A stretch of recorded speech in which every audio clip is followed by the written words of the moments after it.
Hello friends, in this module entitled Presupposition 2, we'll extend the concept of presupposition that we discussed in the last module, Presupposition 1.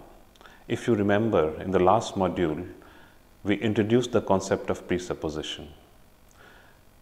We discussed that presuppositions are background assumptions about the world or a certain state of affairs which are implicitly stated in an utterance. They involve propositions which deal with the already existing knowledge which is common to both the speaker and the hearer. We discussed the concept of semantic propositions in detail. In this module, we are going to discuss the concept of pragmatic presupposition, and we'll consider how this is more a pragmatic phenomenon than a semantic one. Let's now discuss the concept of pragmatic presuppositions in detail. Pragmatic presupposition takes into account all the contextual conditions which make an utterance appropriate in a context. The pragmatic theories of presupposition, for example, given by Stalnaker 1974, are based on two concepts, common ground and Felicity conditions. Common ground deals with the mutual knowledge between the speaker and the hearer, which is required for the interpretation of the utterance.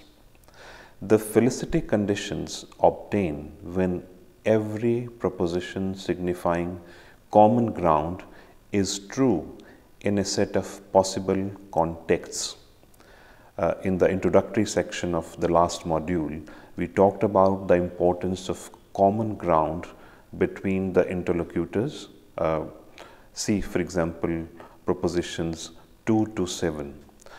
We also talked about the importance of factors which lend appropriateness to an utterance when we mention the alternative contexts in which B's reply as either to A or to B could render A's utterance 1 inappropriate. In this module, we will look further into presupposition as a pragmatic phenomenon which requires non-linguistic background assumptions to make a sentence felicitous or appropriate in a given context.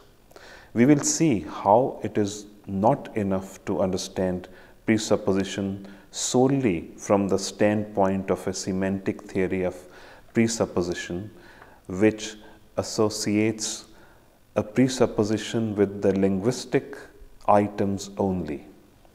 Let us look at the following cases. First, a temporal clause.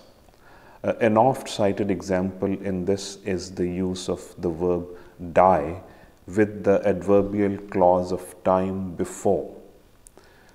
Look at the following two sentences. 1.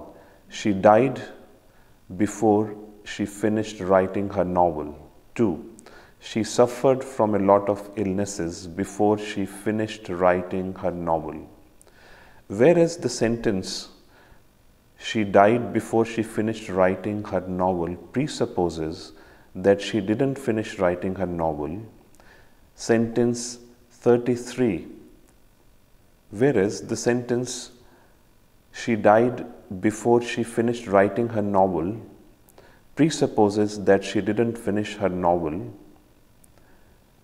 The sentence, she suffered from a lot of illnesses before she finished writing her novel, presupposes that she did. The presupposition in both of the above statements depend upon our knowledge of the world, which tells us that after one dies, it would not be appropriate to presuppose that the person did something. Another problem which arises in the case of temporal clause before is due to the presupposition that the embedded clause is always true.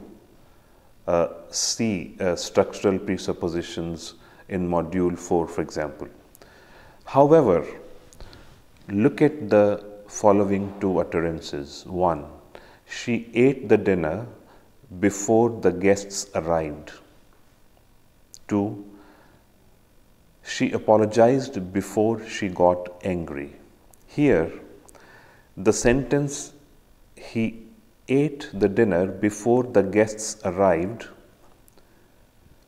presupposes that the guests arrived, and the sentence, he apologized before she got angry, presupposes that the person referred to as she didn't get angry. Take into consideration the co-texts and context. It is impossible for us to presuppose that she got angry. Therefore, the context here does not allow the normal pattern of interpretation. Let's talk about temporal when. The temporal when can be problematic and would require textual information in cases it is used in place of the lexical item if. Look at the sentences given below. 1. She reached the railway station when the train arrived. 2. When you get time, you should watch this movie. The lexical item when can assume either a conditional or a temporal meaning depending on the context. We know that the sentence, she reached the railway station when the train arrived, would support the presupposition that the train surely arrived.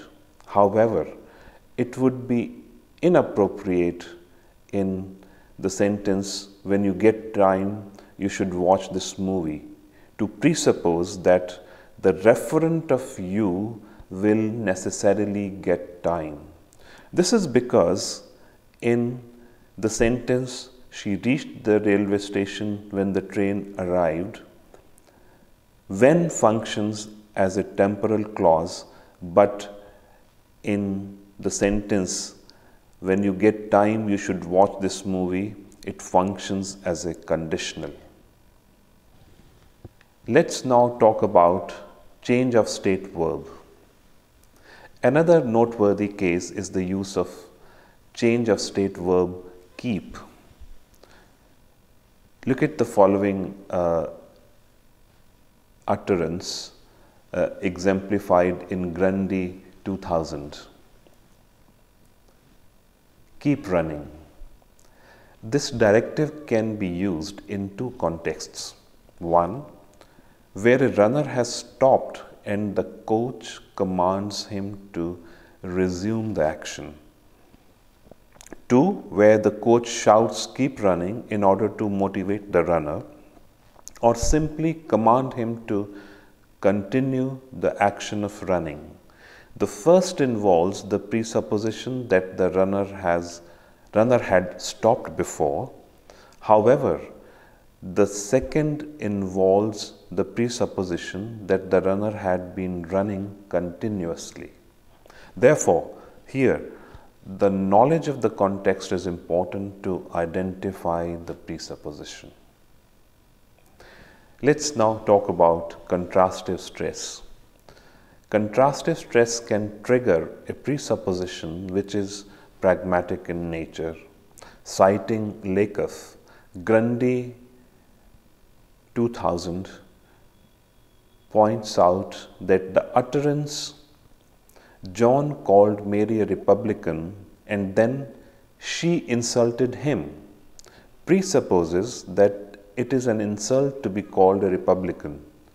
This presupposition is pragmatic in the sense that it is derived from the speaker's knowledge of the world and from interpreting the utterance phonetically when the meaning derived is independent of the meaning of the lexical items.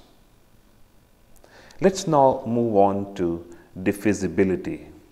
One of the features of presuppositions is that they are liable to be cancelled in certain contexts, either in the discourse context in which the utterance occurs, or in immediate linguistic context, that is, cotext. The feature by virtue of which presuppositions can be cancelled is called diffusibility. Earlier we saw how discourse context can influence the presuppositional readings of an utterance. We saw, for example, the potential of discourse context to go through this animation. What does the animation show? It shows a man and a woman in conversation. Man: let's have lunch. Woman: it's not 2 o'clock yet. And after some time, man: let's have lunch now. It's 2 o'clock now. Woman: I didn't say that I will have lunch with you after 2 o'clock. I said that it's not time for lunch. In this dialogue or in the animation above, as you saw, the man may have understood that the woman would have lunch with him after 2 o'clock on listening to her first contribution.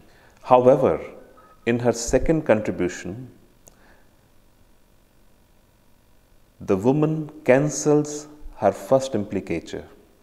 Therefore, it may be noticed that the implicature can be cancelled without making a complete nonsense what has been implied earlier. If the presuppositions of an utterance are taken to arise solely from its semantic meaning, they will not be diffusible, as they cannot be cancelled without giving rise to a contradiction. For example, the utterance Sarah is thinking about Mona presupposes that Sarah is thinking something.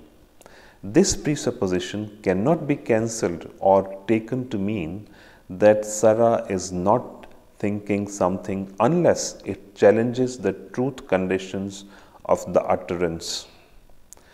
Now let's look at the utterance. Sarah is thinking about Mona, if at all she is thinking about something. The cotext in the above utterance causes the presupposition to be, as Horn 1972 would say, suspended. Now consider the following utterances. 1. Mary does not regret spending a huge amount on an expensive set of clothes. 2. Mary does not regret spending a huge amount on an expensive set of clothes because, in fact, she never bought it. While the utterance, Mary does not regret spending a huge amount on an expensive set of clothes, presupposes that Mary actually bought that set of clothes.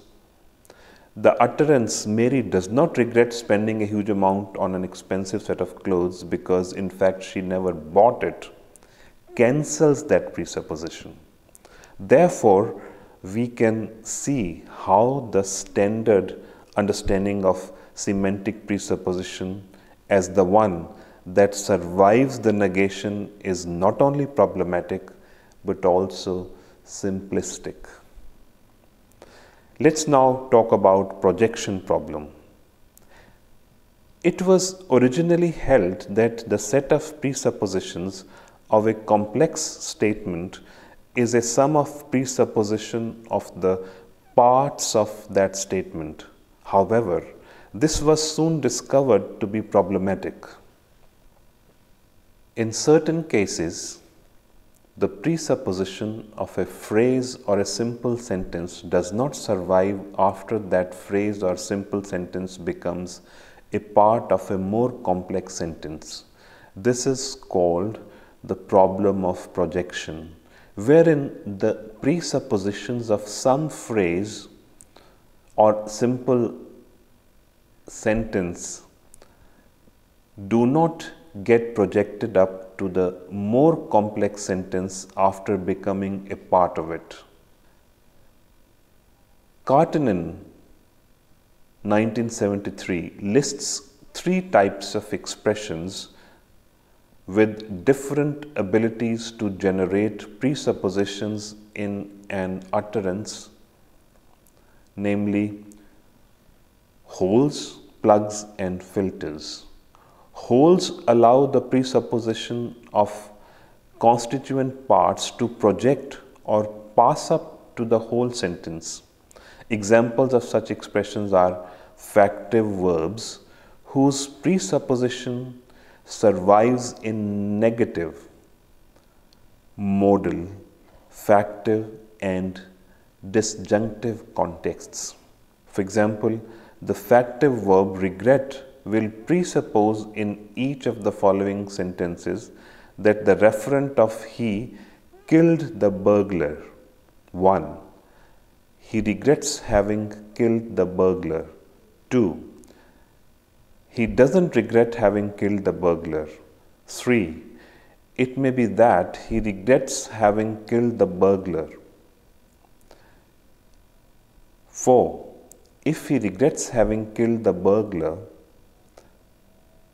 then he must not. 5. Either he regrets having killed the burglar or he doesn't. The second type of expression, that is plugs, fail to project or pass up the presupposition of constituent parts to the whole sentence. Examples of plugs involve the verbs of propositional attitude. For example, want, believe, imagine, dream. And the verbs of saying, for example, say, tell, mumble, retort, etc. For example, the following 2 sentences. 1. Sheetal believes that she is the best cartoonist in the world. 2. Mohan told his friends that Ramesh had returned from the US. Block their respective presuppositions. In the case of Sheetal believes that she is the best cartoonist in the world, believe is a non-factive verb, and at any point Sheetal may deny having believed that. In the sentence, Mohan told his friends that Ramesh had returned from the US, the verb told blocks the presupposition again as the information about Ramesh is given by a third person, Mohan, who might later claim that he never said anything about Ramesh, thereby making the presuppositions about Ramesh and the US false.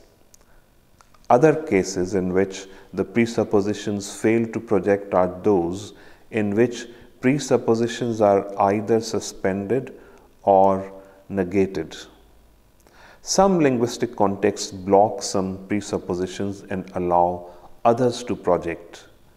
These are associated with the third kind of expression called filters. Conditionals such as if then function as filters. Take for example the following sentence. If I have a brother, then my brother lives in the US.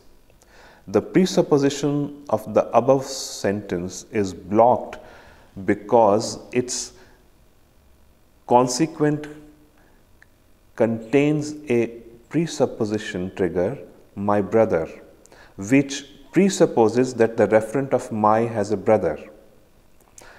The triggered presupposition is explicitly stated in the antecedent of the conditional. Otherwise, it is allowed to project up to the entire conditional. For example, in the sentence, if you are going to the US, then meet my brother. The presupposition that the referent of my has a brother is projected up to the entire conditional. Therefore, we again see that the projection problem makes the understanding of presupposition as a totally semantic phenomenon flawed. We discussed earlier that common ground is a necessary condition for a meaningful conversation between interlocutors. For example, if the speaker utters the presupposition generating linguistic items such as my brother, then the hearer must ideally know the speaker has a brother. However, if the hearer is not aware of this, then he might assume that the speaker has a brother to be true even in the absence of explicit information. This is known as presupposition accommodation. A problem with the theory of presupposition accommodation is that not all presuppositions are equally accommodated. For example, the presupposition trigger 2.